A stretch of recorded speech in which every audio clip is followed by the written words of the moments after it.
Welcome to In Touch with Officer Dawn and Ray the DA. I'm your host, Jenna McNeil. Last week, we talked about how mislabeling offenders provokes the early release of some dangerous criminals. This kind of mislabeling doesn't just occur in the probation and parole process. It is also a common ploy used to persuade lawmakers and the general public's decisions regarding punishment of criminals.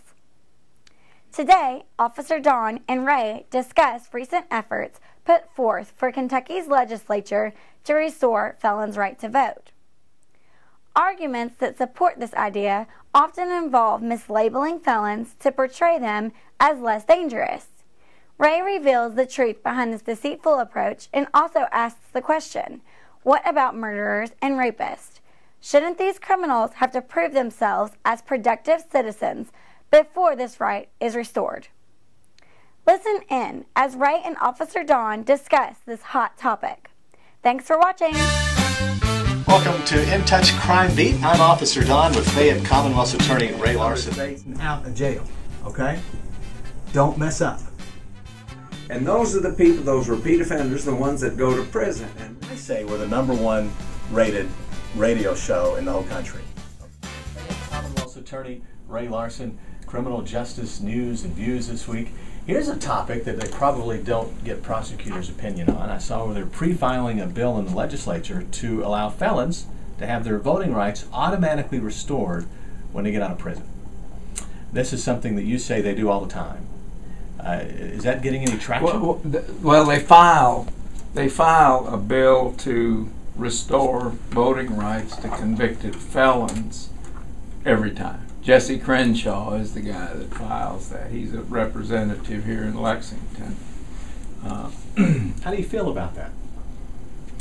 Well, of course, prosecutors are almost never asked what they think about these things. They clearly didn't ask us what we thought about letting people out of prison early, or the idea that you don't send them in the first place. That's going on now. But now that you've asked, I'll tell you. You know, every person born in America is born with what are called inalienable rights, one of which is the right to vote. Now, you can lose those rights, typically by misbehavior.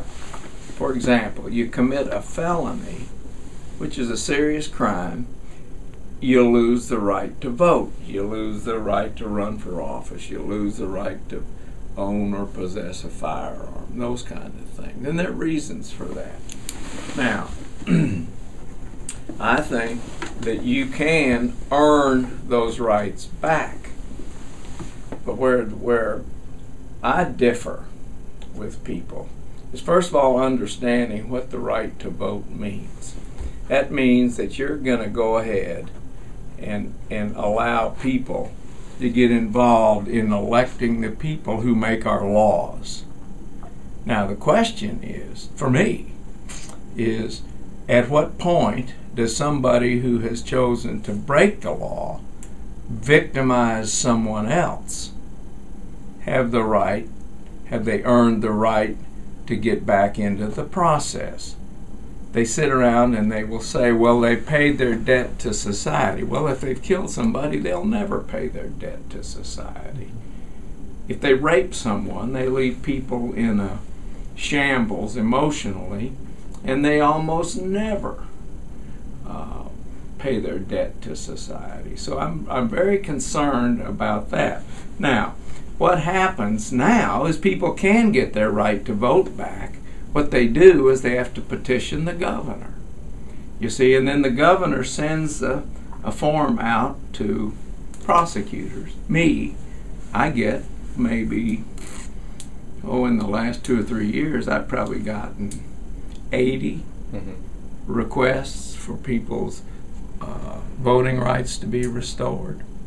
Now, if you got a sex offender, somebody that is committed a sex offense, you have somebody that's taken another person's life, or if they have an extremely long criminal record, then I object and sent an objection to the governor's office. Now, you've objected before and been ignored. There was Mr. Berry. Ron Berry. Tell us what he did. He was a sexual predator. Ron Berry ran something was the executive director of something called Micro City Government, which was a program for inner city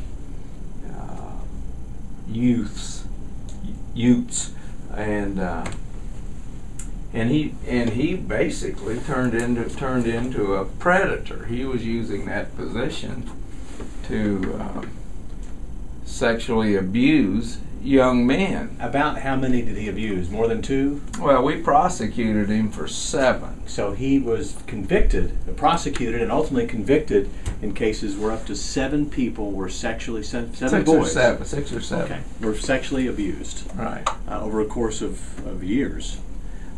He's well, they convicted. they were under the age of 16. Okay, so he was convicted, sent to prison For 3 years. For 3 years, which is shocking that you only get 3 years out of that. But That's a jury made that yeah, I understand. decision. But now he's had his voting rights restored. So He petitioned the governor. a sexual predator. Yeah. Kids. Mm-hmm. Yeah. Okay. Yeah. We weren't asked about that. Yeah.